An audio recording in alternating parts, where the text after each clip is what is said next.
हम लोग पढ़ रहे थे मैट्रिक्स। मैट्रिक में हमने बेसिक चीज़ें कुछ सीखी थी, तो अभी उससे आगे हम लोग पढ़ने वाले हैं। कुछ बेसिक चीज़ें अभी और सीखने वाले हैं।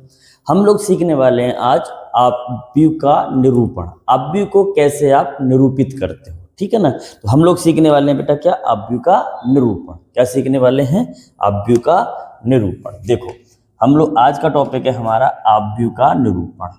देखो आव्यूह का निरूपण, हम आव्यूह को निरूपण कैसे, निरूपित कैसे करते हैं, निरूपण। हम लोग आव्यूह का क्या पढ़ने वाले हैं बेटा, निरूपण। क्या पढ़ने वाले हैं, निरूपण। आव्यूह का निरूपण क्या होता है, ठीक है। हाँ, तो समझने वाले हैं आव्यूह का निरूपण। समझो ध्यान से होता क्या है, आव्यूह को कैसे निरूपित हम लोग करते हैं। बहुत ही आसान है और बहुत ही प्यारा टॉपिक है, समझिए क्या होता है। जैसे हम लोगों ने अभी तुम लोगों को आव्यूह के बारे में बताया था। जैसे कि ये आपका क्या है, आव्यूह। ये 2 है, 3 है, 4 है, 5 है, ये आपका क्या है, आव्यूह। इसमें कोटि कितनी है बेटा, 1 2, 2 कोटि है, मतलब 2 पंक्ति हैं और 2 ही क्या है इसमें स्तंभ। तो कितने कोटि का आव्यूह हुआ, 2 क्रॉस 2 कोटि का आव्यूह। कितने का हुआ, 2 क्रॉस 2 कोटि का आव्यूह, ठीक है ना। अच्छा, अब इन आव्यूह का नाम क्या होता है, हम लोग वो समझने वाले हैं। इसको, इस अवयव को क्या बोलते हैं, इस अवयव को क्या बोलते हैं, इनके नामकरण भी होते हैं। तो हम लोग वो चीज सीखने वाले हैं। समझिए, देखिए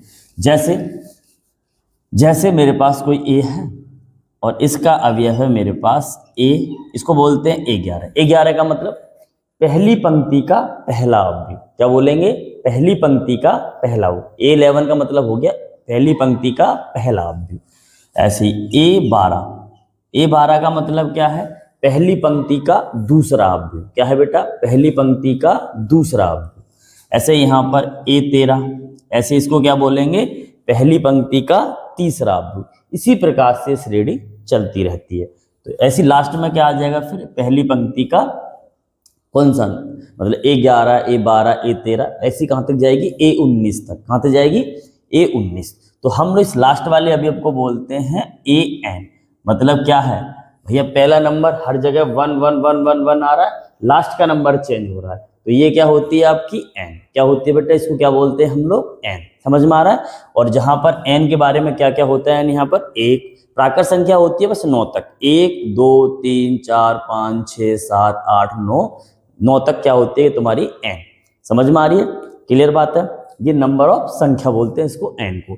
ऐसे ही दूसरे वाले कहाँ से स्टार्ट होता है बेटा, A21, मतलब दूसरी पंक्ति का पहला अवयव। दूसरी पंक्ति का पहला अवयव। इसी प्रकार से दूसरी पंक्ति का दूसरा अवयव, ऐसे ही दूसरी पंक्ति का तीसरा अवयव। ऐसे ही लास्ट में क्या मिल जाएगा, 2n। समझ में आ रहा है, क्योंकि 2 का गुणज चल रहा है, लास्ट में नंबर ऑफ संख्या मतलब n ही आने वाली है। संख्या कितनी लेनी है इसमें, 1 2, देखो 1 है, फिर 2 है, फिर 3 है, कुल मिलाकर कितनी आएगी, 9 है। क्लियर बात है, बहुत बढ़िया। इसके बाद समझते हैं हम लोग A31। क्या बेटा, A31 क्या होगा, फिर A32। इसका मतलब समझ रहे हो, तीसरी पंक्ति का पहला अवयव, तीसरी पंक्ति का दूसरा अवयव, इसी प्रकार से तीसरी पंक्ति का तीसरा अवयव, लास्ट में क्या आएगा, 3n। समझ में आ रहा है, ये 3 का गुणज है, ये 2 का गुणज है, 1 का गुणज है। समझ में आ रही कहानी। इसी प्रकार से लास्ट में जब जाओगे, क्या जाओगे, लास्ट में अगर देखोगे तो यहाँ पर देखो 1 है, 2 है, 3 है, ऐसे ही 1 2 3 1 2 3 ऐसे चलता रहेगा। क्लियर है। तो जो पहला वाला नंबर है उसको बोलते हैं हम लोग m। क्या बोलते हैं मेरे भाई, m। समझ में आ रहा है। तो देखो 1 चल रहा है, 2 चल रहा है, 1 चल रहा है, यहाँ पर क्या आ रहा है 1 1 1। तो यहाँ पर भी कितना आएगा बेटा, 1। समझ में आ रही है। ऐसे ही यहाँ पर क्या आया बेटा, बताइए जरा, यहाँ पर क्या आया बताइए जरा। यहाँ पर है आपका 1, यहाँ चल रहा है 1 2 3। क्या चल रहा है, 1 2 3, इसको हम m बोल रहे हैं, और बाद में 2 2 2 2, तो यहाँ पर क्या आ जाएगा 2। समझ में आ रही है।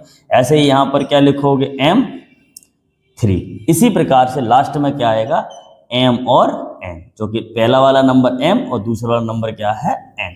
तो ये जो कोटि बन रही है, इसी को हम लोग बोलते हैं आव्यूह का निरूपण। ये किस में होता है, n क्रॉस m में। किस में होता है मेरे भाई, n क्रॉस m का कोटि का। क्योंकि इसमें देखो n नंबर है, m क्या है, ये वाली संख्या, पंक्तियां। पंक्तियों की संख्या कितनी होती है इसमें, n, और स्तंभों की संख्या कितनी होती है इसमें, m। तो इसको क्या बोलते हैं हम लोग, m cross n cross m, sorry क्या बोलते हैं, n क्रॉस m। इस पूरी कहानी को लिखने का तरीका समझो। अब इस बात को हम लोग लिखेंगे कैसे, कुछ नहीं करना, बस इसका निरूपण करते हैं कैसे। हम लोग इसको लिखते हैं aij। क्या लिखते हैं बेटा, स्मॉल aij।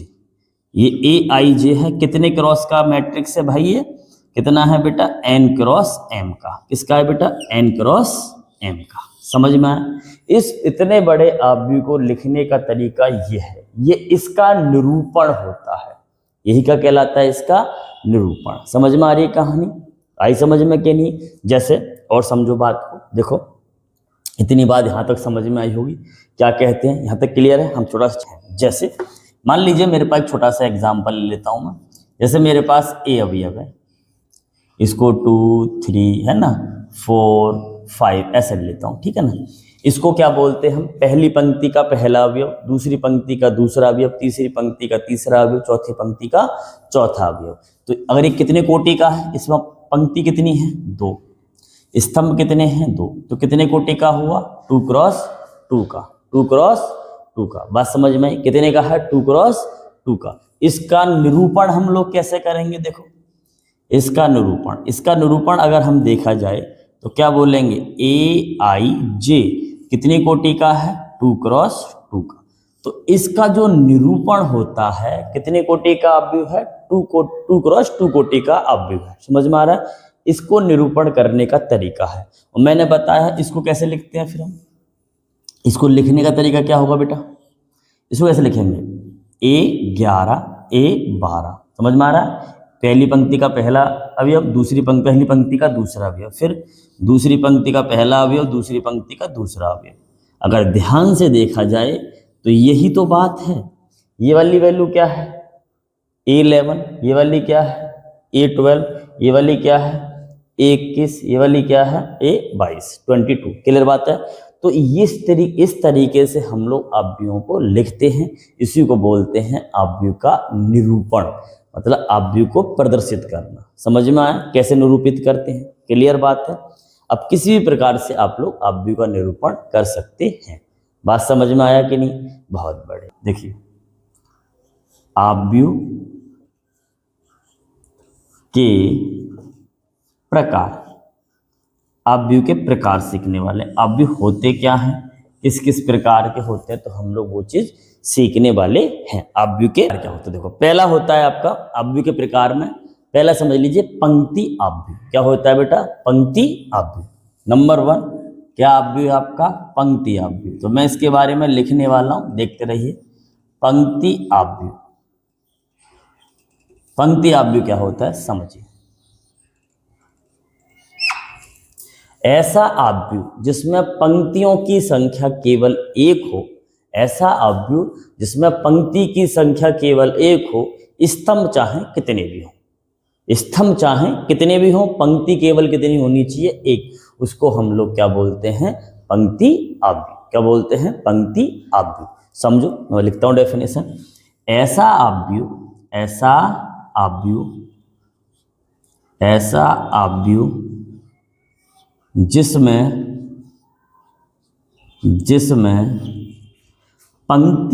पंक्ति, ऐसा अवयव जिसमें पंक्ति की संख्या 1 हो, तो उसे क्या कहते हैं बेटा, पंक्ति अवयव कहते हैं। क्या कहते हैं, पंक्ति अवयव कहते हैं। मतलब ऐसा अवयव जिसमें केवल क्या हो, एक पंक्ति, स्तंभ से मतलब नहीं है, पंक्ति कितनी होनी चाहिए, 1, उसको क्या बोलते हैं, पंक्ति अवयव। जैसे एग्जाम्पल समझते हैं इसी बात का। देखिए जैसे मेरे पास कोई एक है, 2 3 4 5, अच्छा ये कोई मेरे पास है अवयव, इसमें पंक्ति कितनी है बेटा, 1, स्तंभ 1 2 3 4, तो कितने कोटि का अवयव है ये, 1 क्रॉस 4 कोटि का अवयव। किसका, 1 क्रॉस 4 कोटि का अवयव। इसको बोलते हैं हम लोग पंक्ति अवयव। क्या बोलते हैं बेटा, पंक्ति अवयव। अब चलते हैं आगे, पंक्ति अवयव समझ में आया। अब समझने वाले हैं स्तंभ अवयव। क्या समझने वाले हैं बेटा, स्तंभ आव्यूह। देखिए स्तंभ आव्यूह क्या होता है, ध्यान से समझेंगे। बिल्कुल सेम है, ऐसा आव्यूह जिसमें स्तंभ कितना हो, केवल एक हो। कितना हो बेटा, स्तंभ केवल एक हो, उसको क्या बोलते हैं हम लोग, पंक्ति आव्यूह कहते हैं। समझ में आ रही है बात? सॉरी, ऐसा आव्यूह जिसमें स्तंभ की संख्या क्या हो, एक हो, उसको हम लोग क्या बोलते हैं, स्तंभ आव्यूह। समझ में आ रही है बात? बहुत बढ़िया। देखो ऐसा आव्यूह, ऐसा आव्यूह, ऐसा आव्यूह जिसमें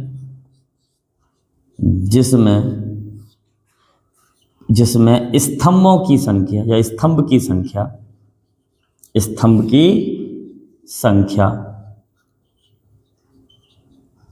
क्या केवल एक हो, स्तंभ की संख्या केवल क्या हो बेटा, केवल एक हो, तो उसे क्या कहते हैं बेटा, स्तंभ आव्यूह कहते हैं। स्तंभ आव्यूह कहते हैं। क्या कहते हैं बेटा, स्तंभ आव्यूह कहते हैं। जैसे एग्जाम्पल समझो, जैसे देखिए, जैसे मान लीजिए मेरे पास कोई सेट है बी, इसके अंदर अवयव है ए बी सी डी, ये कोई अवयव, ठीक है ना। इसमें स्तंभ कितना है, एक। पंक्ति चाहे कितनी हो उससे मतलब नहीं है, हमें किससे मतलब है, स्तंभ। स्तंभ कितना है, एक एक। पंक्ति कितनी है, 1 2 3 4। पहले क्या लिखी जाती है, पंक्ति, और बाद में क्या लिखा जाता है, स्तंभ। तो कितनी कोटि का आव्यूह बेटा, ये 4 क्रॉस। देखिएगा नंबर तीसरा है क्षैतिज आव्यूह। कौन सा वाला बेटा, क्षैतिज आव्यूह। कैसा आव्यूह, क्षैतिज आव्यूह क्या किसे कहते हैं, ऐसा आव्यूह जिसमें पंक्तियों की संख्या स्तंभों की संख्या से कम हो।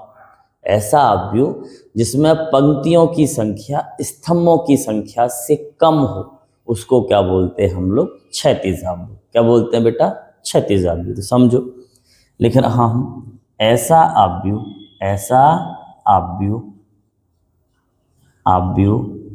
जिसमें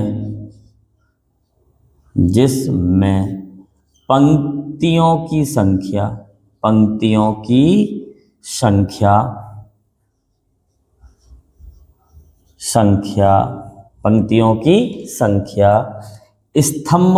संख्या स्तंभों की संख्या से क्या हो बेटा, कम हो, तो उसे क्षैतिज आव्यूह कहते हैं। क्या कहते हैं बेटा, क्षैतिज आव्यूह कहते हैं। क्या कहते हैं उसे, क्षैतिज आव्यूह कहते हैं। कौन से, किसको, ऐसा आव्यूह जिसमें पंक्तियों की संख्या स्तंभों की संख्या से कम हो, उसको क्या बोलते हैं हम लोग, क्षैतिज आव्यूह। जैसे एग्जाम्पल समझेंगे, जैसे समझिए भाई, समझो जैसे कैसे। जैसे मान लीजिए मेरे पास कोई ए है, इसके अंदर अवयव हैं 2 3 4 5 4 2, ये है कुछ। इसमें पंक्ति कितनी है, 1 2। कितनी पंक्ति है बेटा, 2। स्तंभ कितने हैं, 1 2 3। कितने स्तंभ हैं, 3। ऐसा आव्यूह जिसमें पंक्तियों की संख्या स्तंभों की संख्या से कम हो, स्तंभों की संख्या से क्या हो, कम हो, उसको क्या बोलते हैं हम लोग, क्षैतिज आव्यूह। क्या बोलते हैं बेटा, क्षैतिज आव्यूह। क्लियर है, बहुत बढ़िया। अब आता है अगला नंबर। क्या होता है, ऊर्ध्वाधर आव्यूह। ऊर्ध्वाधर आव्यूह। तो ऊर्ध्वाधर आव्यूह क्या होता है, ध्यान से समझेंगे, कुछ दिक्कत वाली बात नहीं है। ऊर्ध्वाधर आव्यूह क्या होता है, देखिए समझिए। ऐसा आव्यूह जिसमें पंक्तियों की संख्या स्तंभों की संख्या से अधिक हो। ऐसा आव्यूह जिसमें पंक्तियों की संख्या स्तंभों की संख्या से अधिक हो, तो उसको क्या कहते हैं हम लोग, बोलिए क्या कहते हैं उसे हम लोग, क्षैतिज आव्यूह। समझ में आ रहा है? हाँ, बहुत बढ़िया। देखिए तो लिख रहे हैं ऐसा आव्यूह, ऐसा आव्यूह, आव्यूह, ऐसा आव्यूह जिसमें पंक्तियों की संख्या, पंक्तियों की संख्या, ऐसा आव्यूह जिसमें पंक्तियों की संख्या स्तंभों की संख्या से क्या हो बेटा, अधिक हो तो उसे क्षैतिज, तो उसे ऊर्ध्वाधर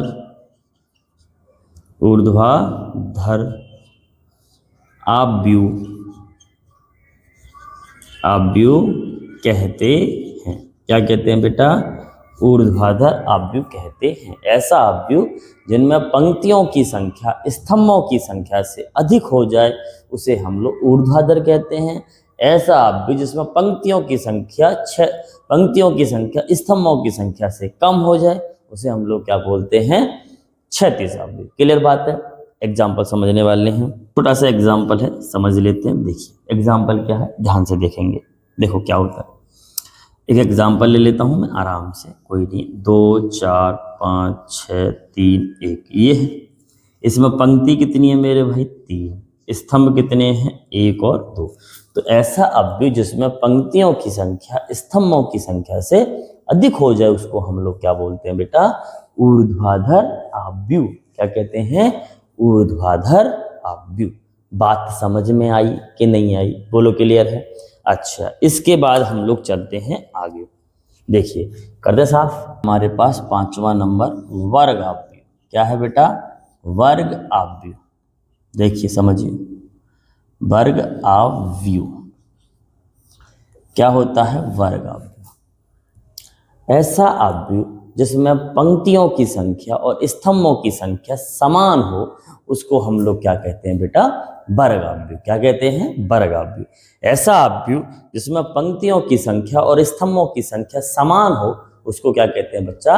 वर्ग आव्यूह कहते हैं। तो वो लिख रहे हैं, समझो।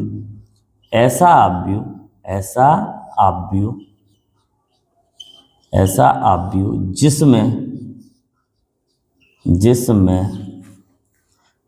पंक्तियों की संख्या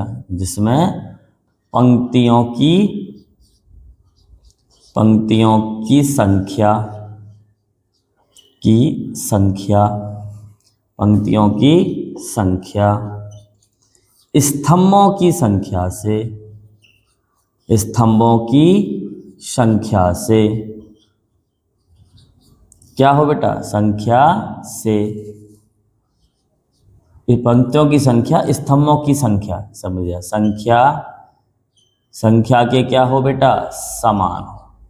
संख्या के समान हो।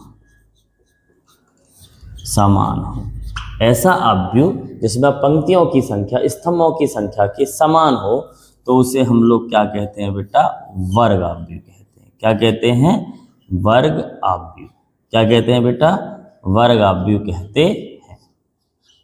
समझो, ठीक है ना भाई? जैसे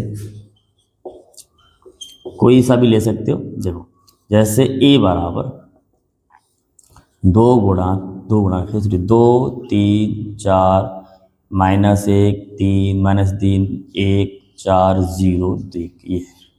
इसमें पंक्ति कितनी है? 1 2 3। स्तंभ कितने हैं? 3 3। मतलब वह आव्यूह जिसमें पंक्ति और स्तंभ दोनों क्या हो जाए? बराबर। इसमें पंक्तियों की संख्या और स्तंभों की संख्या दोनों क्या हो बेटा? बराबर हो जाए। समझ जाना, वही तुम्हारा क्या कहलाता है? वर्ग आव्यूह। क्या कहलाता है? वर्ग आव्यूह। समझो।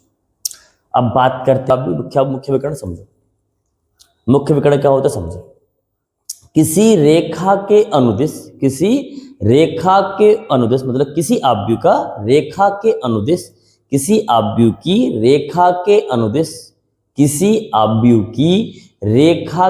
अनुदिश रेखा के अनुदिश जो स्थिति होती है उसे हम लोग क्या बोलते हैं, मुख्य विकर्ण। क्या बोलते हैं, मुख्य विकर्ण। समझो कैसे हो, तो दोबारा समझाता हूं, दोबारा समझिए। क्या होता है, किसी आव्यूह की रेखा के अनुदिश, किसी आव्यूह की रेखा के अनुदिश जो स्थिति होती है उसी को हम लोग क्या बोलते हैं, मुख्य विकर्ण। समझो कैसे, मैं लिख देता हूं। किसी आव्यूह की, किसी आव्यूह की रेखा, किसी आव्यूह की रेखा के अनुदिश, रेखा के अनुदिश जो स्थिति होती है, जो स्थिति होती है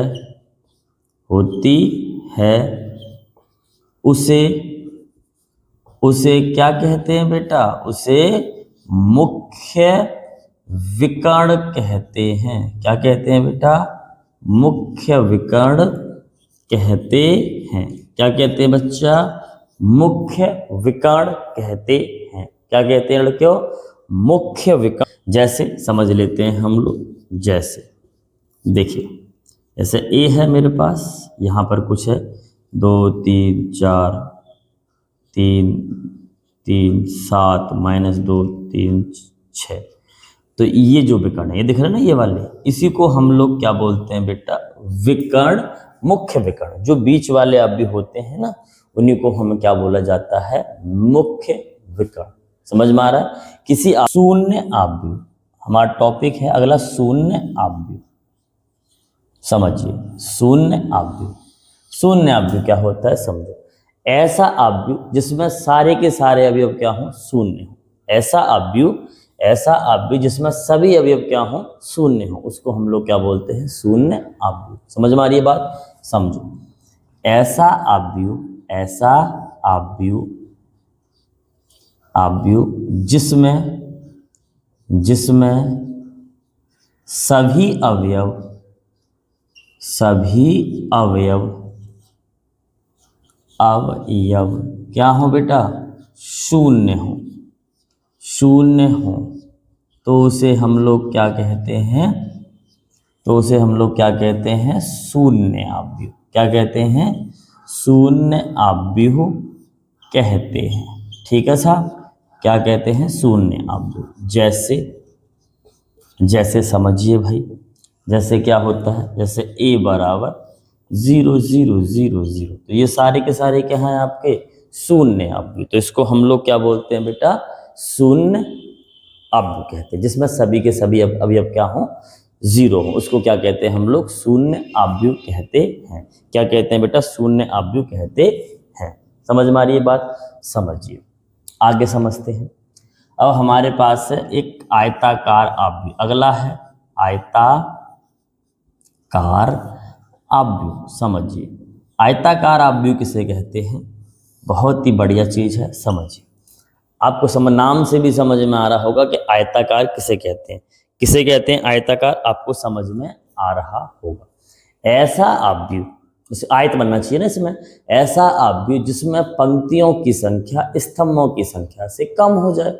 जैसे वहां पढ़ा था पीछे, ऐसा अवयव जिसमें पंक्तियों की संख्या क्या हो, स्तंभों की संख्या से कम हो, उसी को हम लोग क्या बोलते हैं, आयतन अवयव। क्या बोलते हैं बेटा, आयताकार अवयव। तो लिख सकते हो, ऐसा अवयव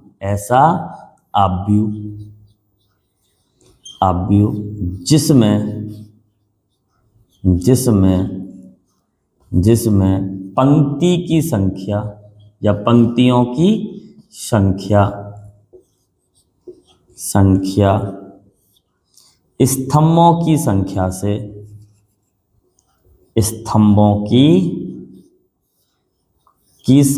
से बेटा क्या हो, से कम हो,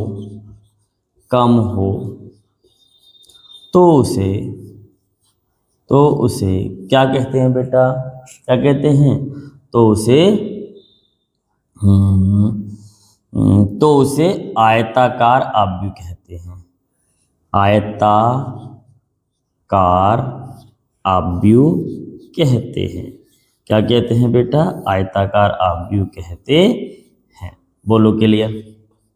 आयताकार आव्यूह कहते हैं। जैसे समझ लीजिए जरा, देखो जैसे में क्या हो, जैसे मान लीजिए ये है मेरे पास 2 3 -5 1 0 3। देखिए जरा इसमें कितने आव्यूह को पंक्ति कितनी है? 2।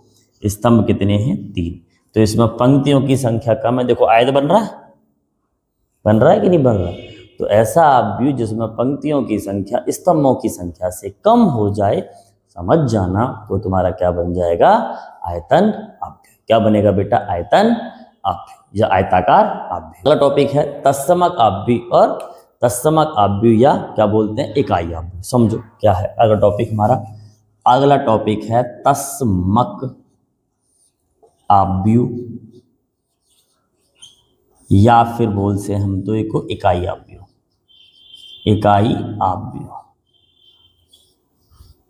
समझो, ऐसा आव्यूह जिसके मुख्य विकर्ण में केवल एक आव्यूह आता है। क्या है? केवल एक, मतलब जो मुख्य विकर्ण होते हैं बीच वाले, उसमें केवल कितना आना चाहिए? एक, और बाकी सब क्या हो? शून्य। अन्य सभी अवयव क्या हो? शून्य होने चाहिए। समझ में आ रहा? ऐसा वर्ग आव्यूह लिखना है इसमें, ऐसा वर्ग आव्यूह जिसके विकर्ण एक हो केवल, और अन्य सभी अवयव क्या हो? शून्य हो। तो ऐसे आव्यूह को क्या कहलाते हैं हम लोग? तत्समक आव्यूह कहते हैं। समझ में आ रही है? लिख रहा हूं देखो। ऐसा पहला पॉइंट, हाँ, ऐसा आव्यूह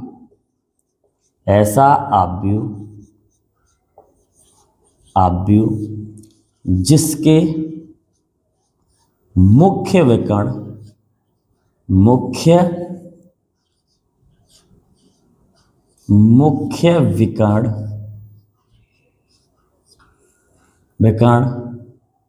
केवल 1 हो। क्या हो? एक हो, ऐसा आव्यूह या ऐसा वर्ग आव्यूह। आप ऐसा वर्ग आव्यूह लिख लीजिए। समझो, ऐसा वर्ग आव्यूह। कौन सा आव्यूह बेटा? वर्ग आव्यूह। ऐसा वर्ग आव्यूह जिसके मुख्य विकर्णों में केवल कितना हो? एक हो, तो उसे एक हो और अन्य सभी अवयव अन्य सभी अवयव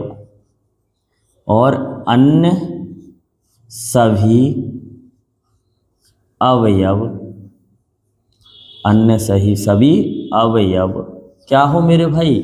शून्य हो। क्या हो? शून्य हो। तो उसे क्या कहते हैं बेटा? तो उसे तत्समक आव्यूह कहते हैं। तत्समक आव्यूह इंग्लिश में बोलते हैं आइडेंटिटी मैट्रिक्स। क्या कहते हैं बेटा? Identity matrix. इसे याद रख लो। इसे कैपिटल आई से क्या करते हैं? प्रदर्शित करते हैं बेटा। क्या करते हैं? कैपिटल आई से प्रदर्शित करते हैं। बोलो क्लियर है? किससे प्रदर्शित करते हैं बेटा? कैपिटल आई से प्रदर्शित करते हैं। बोलो क्लियर है? बहुत बढ़िया, आगे समझिए। जैसे समझते हैं हम लोग, जैसे समझिए, जैसे i बराबर 1 0 0 1 2 क्रॉस 2 का है, ठीक है ना? या फिर i बराबर आप क्या लिख सकते हो? 1 0 0 0 1 0 0 0 1, ठीक है? ये आपका क्या है? 3 क्रॉस 3 का आव्यूह। तो उम्मीद करता हूं आपको तत्समक आव्यूह के बारे में समझ में आया। अभी 2-3 आव्यूह और रह गए हैं। एक आव्यूह है आपका, अभी इसमें है अदिश आव्यूह है, अभी आपका विकर्ण आव्यूह है, अभी आपका इसमें है उप त्रिभुजाकार आव्यूह है, एक निम्न त्रिभुजाकार आव्यूह है। अभी 4-5 अभी और आव्यूह आपके रह गए हैं। तो हम इन सभी आव्यूहों के बारे में पढ़ने वाले हैं आज।